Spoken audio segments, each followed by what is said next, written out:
கேரளாவில் ஒரு அட்வொகேட்டை தாக்கின 9 பேருக்கு நீதிமன்றம் முன்ஜாமீன் தரமாட்டோம் அப்படின்னு சொல்லிட்டு மறுத்து இருக்கிறாங்க.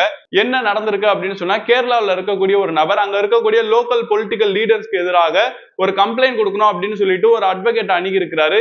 இந்த ஒரு அட்வொகேட்டும் அந்த ஒரு கிளைண்ட் யாரோட பேரெல்லாம் குறிப்பிடுறாரோ அவங்க எல்லாருடைய பேருமே குறிப்பிட்டு அங்க இருக்கக்கூடிய காவல் நிலையத்துல போயிட்டு புகார் கொடுக்கறதுக்காக கம்ப்ளைண்ட டிராஃப்ட் பண்ணி கொடுத்திருக்கிறாரு. இப்படி நீ எங்களுக்கு எதிராக கம்ப்ளைண்ட் டிராஃப்ட் பண்ணி கொடுப்பியா அப்படின்னு சொல்லிட்டு அந்த 9 நபர்களுமே இந்த ஒரு அட்வொகேட் நைட்டு 10 மணிக்கு ரோட்ல போகக்கூடிய நேரத்துல இவரை தாக்கி இருக்கிறாங்க. அது மட்டும் இல்லாம கேரளால இருக்கக்கூடிய உயர் நீதிமன்றத்துல எங்களுக்கு முன்ஜாமீன் வேணும் அப்படின்னு சொல்லிட்டு அந்த 9 நபர்களும் பெயிலுக்கும் மூவ் பண்ணி இருக்கிறாங்க.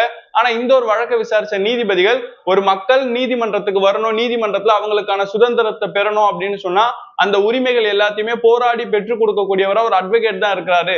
அந்த ஒரு அட்வொகேட் கம்ப்ளைண்ட டிராஃப்ட் பண்ணாரு அப்படிங்கிறதுக்காக நீங்க அட்வொகேட்டை தாக்குவீங்கன்னு சொன்னா உங்களுக்கு முன்ஜாமீன் கொடுக்க முடியாது அப்படின்னு சொல்லிட்டு அந்த 9 நபர்களுக்குமே நீதிமன்றம் முன்ஜாமீனை தர மறுத்துட்டாங்க. இந்த மாதிரி எல்லாருமே அட்வொகேட்ஸ்க்கு எதிராக வயலன்ஸ் பண்ண ஆரம்பிச்சீங்கன்னு சொன்னா இங்க யாருக்குமே நீதி கிடைக்காது அப்படிங்கறத தெரிஞ்சுக்கோங்க. இந்த ஒரு விஷயத்தை நீங்க எப்படி பாக்குறீங்கன்றத கீழே மறக்காம கமெண்ட் பண்ணிட்டு உங்களோட ஃப்ரெண்ட்ஸ்க்கும் இந்த வீடியோ மறக்காம ஷேர் பண்ணுங்க.